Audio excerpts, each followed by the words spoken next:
So, hello everybody. My name is Alexander Gazagne. I will be your teacher for the data analysis course here at Unilassal Rouen. I will upload a series of maybe 4 or 5 videos regarding Jupyter, Python, and some data analysis tool you can use. First thing first, we're gonna talk about how to use Jupyter and Python on your local computer or online. So just before the beginning, you can go on Google, you can ask for Alexander Gazagne and GitHub. You will find here my public GitHub page. GitHub is like Moodle but for code, and it's related to the open source code community. You will find here all my public repositories, and the public repositories for us is Unilassal public resources. And for Unilassal public resources, we're going to talk about data analysis, and you will find first, second, third, and fourth session. So here, for instance, for the second session, you will find one file, the solution notebook, and one other file, the training notebook, and each file is available in EPNB with the EPNB extension. That's the executable version of the work. The PDF, which is a PDF, and the HTML. You can download this file, and after that you can open on your local computer the file using Chrome or Firefox, Opera, etc. Just download the file and open it in your local computer. The .pdf is here for both solution and training. So here you can download and print if needed, but of course what you want here is to open the EPNB file, which is displayed here, but you can download this file on your local computer. And if I ask to create here, up, I will have my file here.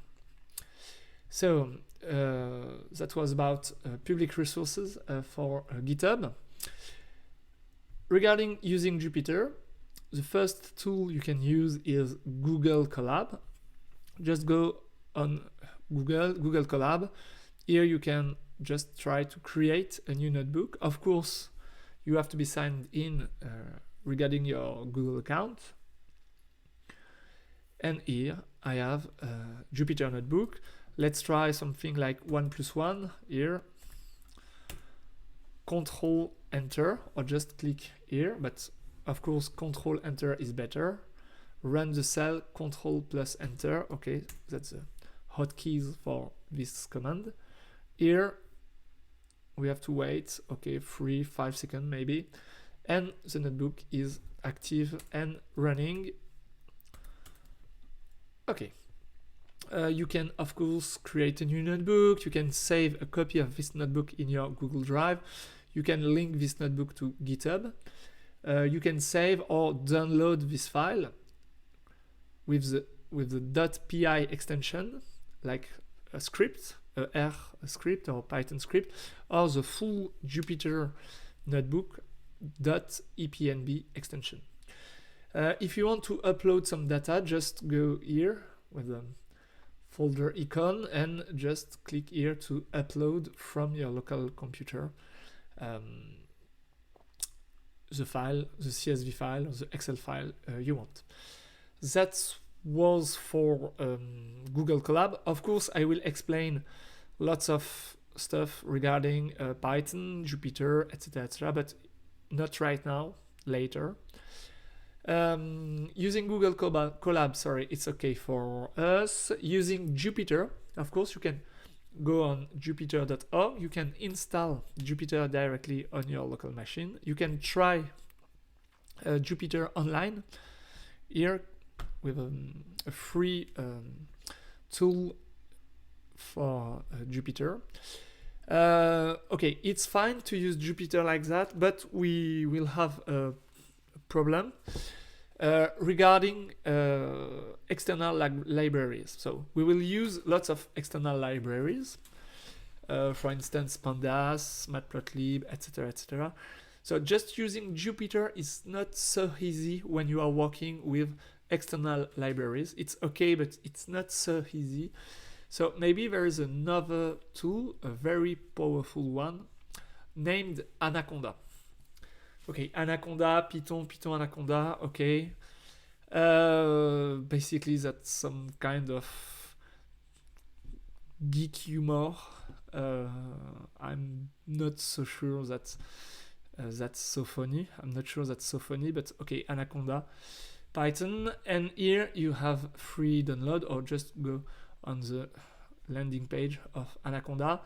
Anaconda, okay, it's like Jupyter, it's Jupyter plus lots of pre-installed libraries,